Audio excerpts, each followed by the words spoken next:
Għaddejjin l-aħħar preparamenti biex 50 sigħat oħra ssir maratona gbir ta' fondi bris id-Dar tal-Providenza bl-isem ta' Festa ta' Ġenerożità. Martin spjegana l-ispettaklu se jkun hemm tul il-maratona gbir ta' fondi.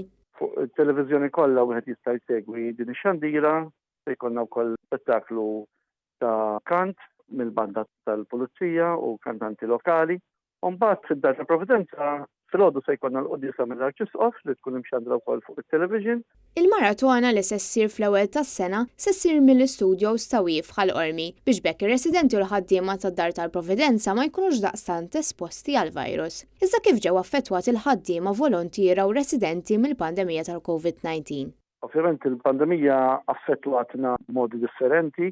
Fil-bidu tal-pandemija ovvjament kulħadd kien magħluq, il-residenti ma setgħux jiltaqgħu mal-familjari tagħhom.